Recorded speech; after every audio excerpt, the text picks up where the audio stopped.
co-writing songs for Lou's solo albums, on which he and Don Mancuso played. And Mancuso played with the Lou Gramm Band for 10 years, and co-wrote songs for the band's album. Lou also recorded on Mancuso's D-Drive recordings, which Black Sheep's Larry Crozier appeared on. Each Black Sheep member continues in the music business, with Mancuso a celebrated staple in the Rochester music scene, with the band Cheater, joined by Black Sheep's Ron Rocco, and performing regularly in clubs while also coaching music students. Bonafide remains active in playing music in and around Albion, where he restored and owns the historic Pratt Music Hall. Richard Grammatico continues to perform and was integral in the formation of the original Black Sheep. Also instrumental to Black Sheep's success was their local manager, Tim Taylor. As an A&R rep for A&M Records, Taylor was the one who connected Lou with Mick Jones. The bond among the bandmates remains strong, with Black Sheep performing reunion shows 3 times in the past 2 decades.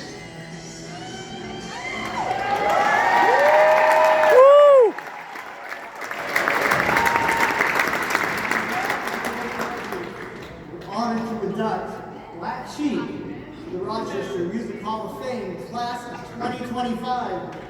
Accepting the award for Black Sheep is Mr. Lou Grammatico.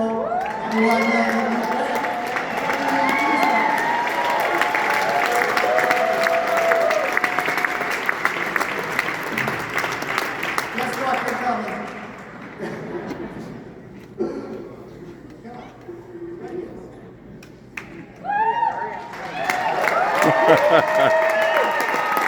Wow. Hello, everyone. How's everybody tonight, all right? It's going to be good. So on behalf of the original Black Sheep members, which began in 1970, I'd like to thank everyone in the city of Rochester for showing support for our early years as a struggling young band. We began writing our own songs and started winning over an audience in our second year as a band.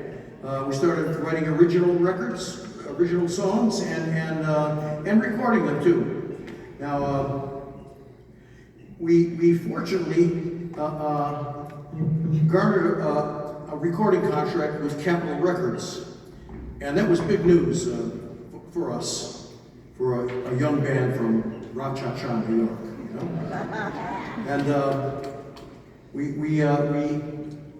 we had a tour with Kiss. We were supposed to do the whole tour with them.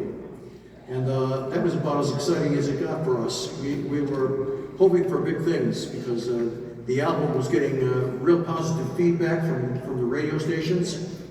And our first show was in Boston. And we got a standing ovation from the audience in Boston on our first show.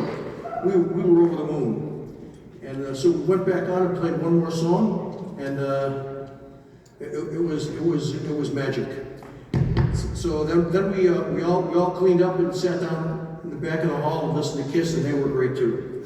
We got in our car and we started driving home. It was 1975, Christmas Eve, and we got home about 3:45 in the morning, and about 5:30 I got a call from our crew saying that they hit a patch of ice on the New York State Thruway. The truck slid off the road and tipped over. And could we please come and pick them up so that they could spend Christmas with their families? So the bass player, Bruce Sturgeon, and I got up, hopped in our wagon, and went all the way back just east of Albany, and found them off the thruway in a service station that was closed. They were waiting for us. We tried to get the back door open to see how bad the damage was, but it was jammed. We couldn't get it open. Anyways, we did get everybody home. We had a good Christmas, but early the next morning after Christmas, we were back in the station wagon, headed back to see what the real damage of the truck was and the equipment. We found that the legs of the Hammond B3 were ripped right off. We found the drums smashed in their case. The cymbals were broken. The drums were out of round. That's a strange sight to see. The Marshall amps had the microphone stands put right through them. And we didn't know what to do because we knew we were missing a golden opportunity if we could keep supporting KISS on this tour. So we called our insurance company right away, and they came over and looked at it, and they said they'd get to it right away. Well, they did. They sent the check 5 months later. So we talked to KISS's tour manager, and he said, listen, why don't you just put out a new album, why don't you talk to Capitol Records? They should stand behind you and give you some financial support so you could promote and sell the album. So I spoke to somebody at Atlantic Records, and they said they were just having a big meeting about other things, but they would call me back within an hour and a half. So I did get a call back, and they said, it's very unfortunate, but Capitol is dropping you from the label. And for all intents and purposes, that was the end of my mission.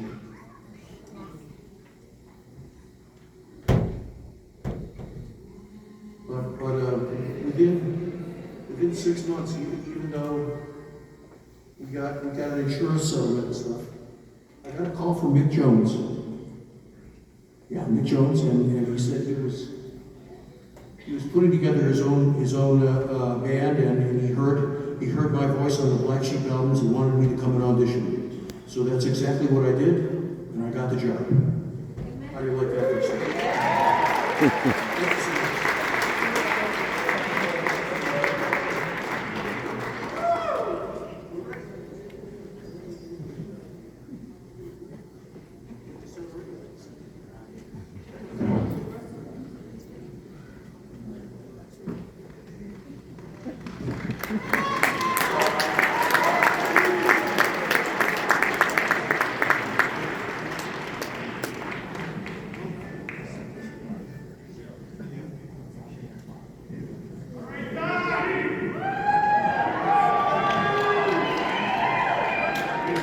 Check it, 1, 2, check it, 1, 2. You ready?